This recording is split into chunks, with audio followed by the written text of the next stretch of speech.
First আমরা দেখি সসীম সেট কি। যে সেটের উপাদান সংখ্যা গণনা করে নির্ধারণ করা যায় একে সসীম সেট বলা হয়।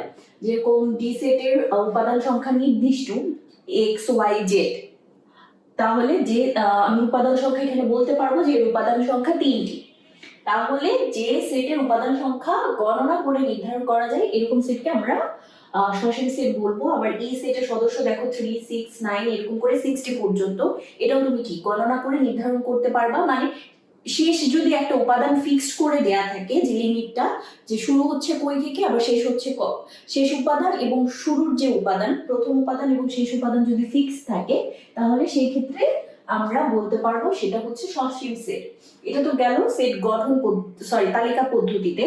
এখন সেট গঠন পদ্ধতিতেও সসীম সেটকে এভাবে লেখা যায় যে x মৌলিক সংখ্যা এবং এখানে দেখো 30 less than x less than 70, অর্থাৎ এই সেটকে আমরা কি বলবো? সসীম সেট বলবো।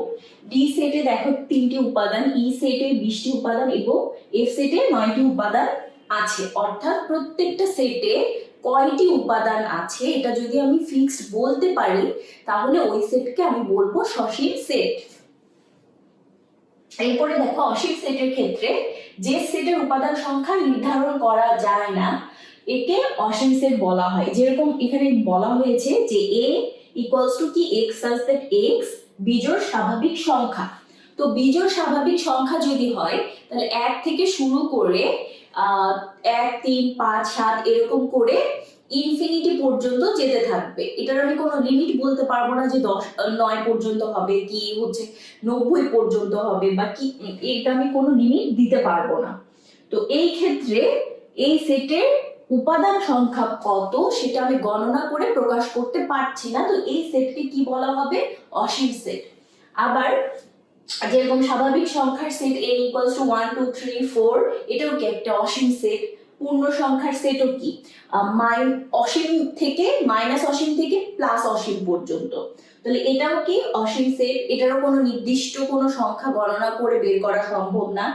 তারপর মূলদ সংখ্যার সেট এবং বাস্তব সংখ্যার সেট, সব সেট এই সেটগুলো কি অসীম সেট। এরপর আসি আমরা ফাঁকা সেট। এমনও সেট হতে পারে যে সেটের মধ্যে কোনো উপাদান সংখ্যা নাই। আমরা যে সেটগুলো দেখলাম এতক্ষণ পর্যন্ত সেই সেটগুলোর প্রত্যেকটার ক্ষেত্রে কি আমরা উপাদান সংখ্যা পেয়েছি। যেরকম a ইকুয়ালস টু আমরা অনেক সময় লিখেছি 2, 3, 4, 5, অর্থাৎ এই সেটের কি 4টা সদস্য থাকে। আবার সেটকে এমন ভাবেও প্রকাশ করা যেতে পারে যে যে সেটের কোনো উপাদান সংখ্যা নাই। যদি ধরো তোমাকে এমন কোনো কন্ডিশন দেয়া থাকে, এখানে দেখো প্রথমে বলা হয়েছে যে x belongs to n, that means x স্বাভাবিক সংখ্যা। এখন স্বাভাবিক সংখ্যা হতে গেলে স্বাভাবিক সংখ্যা প্রত্যেকটা কি থাকে? একটা পূর্ণ সংখ্যা, কোনো ভগ্নাংশ নাই। তো এখানে কি বলা হয়েছে? 10 less than x less than 11। তো 10 ও 11 মাঝে কোনো কি স্বাভাবিক সংখ্যা আমরা পাবো না। সো এই সেটের কোনো সদস্য আমরা লিখতে পারছি না। আবার এখানে দেখো x belongs to n, এখানেও x স্বাভাবিক সংখ্যা এবং x মৌলিক সংখ্যা এবং এখানে আরেকটা কন্ডিশন কি দেয়া আছে? 23 less than x less than 29। এখন 23 আর 29 এর মধ্যে কি কি সংখ্যা আছে? 24, 25, 26, 27, 28, 29, দ্যাট মিন্স এই 4টা সংখ্যা রয়েছে। এখন এই 4টা সংখ্যার মধ্যে সবগুলোই স্বাভাবিক সংখ্যা, কিন্তু কোনোটা কি মৌলিক সংখ্যা? একটাও মৌলিক সংখ্যা না। সবগুলোতে 1 এবং এই সংখ্যা ছাড়া আরো একাধিক উৎপাদক রয়েছে। তার মানে 23 আর 29 এর মাঝে আমি কোনো মৌলিক সংখ্যা পাচ্ছি না। সো এই সেটেরও কোনো সদস্য নাই। আবার আরেকটা উদাহরণ দেয়া, এখানে দেখো হলিক্রস স্কুল কি শুধু মেয়েদের? এখানে বলা যে হলিক্রস স্কুলে 3 জন ছাত্রের সেট, তাহলে ওইখানে কি কোনো ছাত্র পড়ে? তাহলে ওইখানে ছাত্রের কোনো সেট আমি পাচ্ছি না। তাহলে যেই সেটে কোনো উপাদান সংখ্যা থাকছে না সেই সেটকে ফাঁকা সেট বা এমটি সেট বলা হয় এবং একে এই চিহ্ন দ্বারা প্রকাশ করা হয়ে থাকে। এবং তোমরা হচ্ছে এরকম দ্বারাও প্রকাশ করতে পারো যে শুধু সেকেন্ড ব্র্যাকেট দিয়ে দিচ্ছ, এর মাঝে কোনো উপাদান নেই, তাহলে ফাঁকা সেটকে এই প্রতীক এবং এই প্রতীক দ্বারা প্রকাশ করা যেতে পারে। আবার ধরো এরকম হতে পারে,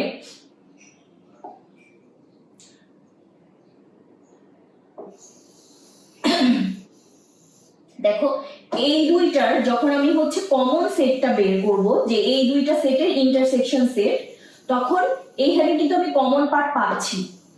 আবার মানে ভেন চিত্র দিয়ে আমি যদি প্রকাশ করতে চাই, আবার এই দুইটা সেটের ক্ষেত্রে কোনো কমন অংশ আমি পাচ্ছি না।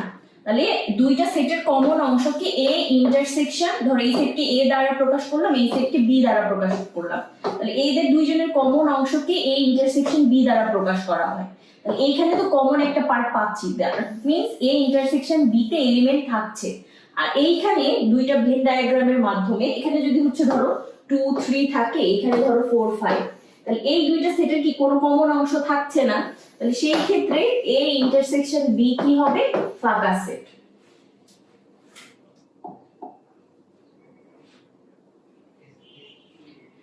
এরপর আমরা দেখি যে উপসেট কি। যদি এ সেটের প্রতিটি উপাদান বি সেটের উপাদান হয়, তবে এ কে সেটের বি উপসেট বলা হয়। এবং এ উপসেট বি, এই যে দেখো এ উপসেট বি, এইভাবে উপসেটের সাইনটা হচ্ছে এইটা, তাহলে এ উপসেট বি লিখে তা প্রকাশ করা হয়। এবং উপসেট বোঝাতে এই চিহ্ন ব্যবহার করা হয়, এ উপসেট বি হয় যদি ও কেবল যদি x বিলংস টু এ এবং x বিলংস টু বি হয়। মানে এ তে যে সদস্যগুলো থাকছে সবগুলো সদস্যই যদি বি সেটের হয়ে থাকে, তখন সেইখানে এই সাবসেট বা উপসেটের এই সাইন ব্যবহার করা হয়ে থাকে। এখন কোন সেটের সদস্য সংখ্যা যদি n হয়, তাহলে ওই সেটের জন্য 2n সংখ্যক উপসেট পাওয়া যাবে। আমরা দেখব উপসেটের ক্ষেত্রে এখানে দেখো একটা চিত্র দেয়া আছে, এবং এখানে দেখো বি সেটের মধ্যে এ সেটটা রয়েছে, তার মানে বি সেটের যে উপাদানগুলো থাকবে সেই উপাদানগুলোর মধ্যে কিছু সদস্য নিয়ে এ সেটটা গঠিত। এ সেটের সকল উপাদানই বি সেটের মধ্যে আছে। তাহলে এই ক্ষেত্রে আমি কি বলতে পারবো, A is a subset of B, অর্থাৎ এ বি এর একটা উপসেট। তাহলে এই ক্ষেত্রে তোমরা লিখতে পারবা যে এ সাবসেট অফ বি। এখন এখানে যেটা বলা হয়েছে সেটা অনেক সময় প্রমাণ করতে হতে পারে, যে কোন সেটের সদস্য সংখ্যা যদি n হয়, তাহলে উপসেটের সংখ্যা কি হবে, 2 টু দি পাওয়ার n। এখন এই ক্ষেত্রে দেখো, ধরো এ সেটের আমি উপাদান লিখলাম এ বি, তাই না? তার মানে এই ক্ষেত্রে উপাদান সংখ্যা আমি কত পাচ্ছি, উপাদান সংখ্যা n equals to 2, দুইটা উপাদান a b। এখন দেখো এখানে আমরা যদি উপসেট বের করতে চাই,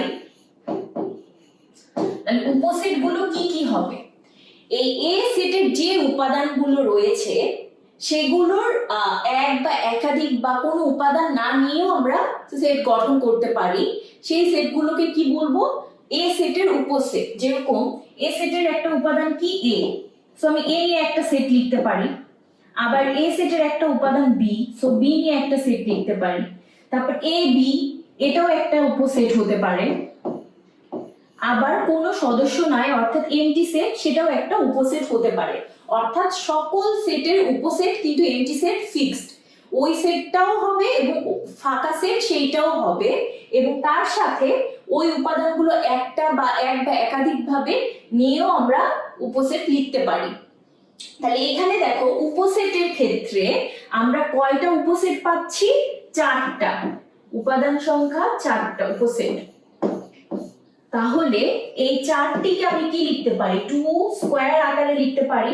তাহলে দেখো যেহেতু n এর ভ্যালু 2, তাহলে এখানে কি আসবে, আমি 2 এর জায়গায় 2 টু দি পাওয়ার n লিখতে পারি। তাহলে আমরা বলতে পারবো যে সেটের সদস্য সংখ্যা যদি n হয়, তাহলে উপসেটের সংখ্যা হবে 2 টু দি পাওয়ার n। এখন এটা আমরা তো দুইটা উপাদান দিয়ে দেখলাম, আমরা এবারে 4টা উপাদান দিয়ে দেখি। ধরো a equals to x y z আর হচ্ছে a, তাহলে এর উপসেট কত হবে? উপসেট হবে একটা x হবে, তারপরে y হবে, z হবে, a হবে, তারপরে x y হবে, y z হবে, z a হবে, আবার হচ্ছে x a হতে পারে, x z হতে পারে, y z y a হতে পারে। এখন এটার ক্ষেত্রে কিন্তু তোমরা একটা জিনিস খেয়াল রাখবা, x z আমরা x z যেটা z x ও সেইটা, x z একটা উপসেট লিখে আবার আরেকটা উপসেট z x সেটা হতে পারে না, মানে উপাদান সংখ্যাগুলো ওই সেটের মধ্যে থাকলেই হলো, সেটা আগে পরে সেটা ম্যাটার করছে না এই ক্ষেত্রে। তারপরে হচ্ছে x y z, তারপরে x y a, আর হচ্ছে x y a x y z, x z a,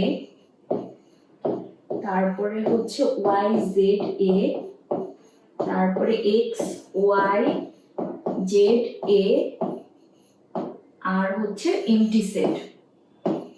তাহলে দেখো 1 2 3 4 5 6 7 8 9 10 11 12 13 14 15 16, তাহলে উপসেট আমরা কয়টা পেলাম? 16টা পেলাম। এইখানে ছিল ইসের সংখ্যা কত?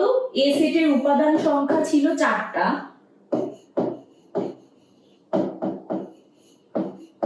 4, আর হচ্ছে উপসেটের সংখ্যা আমরা কত পেলাম? 16। তাহলে এইটাকে আমরা কি লিখতে পারি? 2 টু দি পাওয়ার 4 এই আকারে লিখতে পারি। এখন 4 কি? উপাদান সংখ্যাকে আমরা কি দ্বারা প্রকাশ করি? n দ্বারা প্রকাশ করি, তাই হলে 2 টু দি পাওয়ার n। অর্থাৎ সকল ক্ষেত্রে আমরা কি দেখছি যে কোন সেটের যদি উপাদান সংখ্যা n হয় সেখান থেকে উপসেটের সংখ্যা অবশ্যই 2 টু দি পাওয়ার n ই হবে।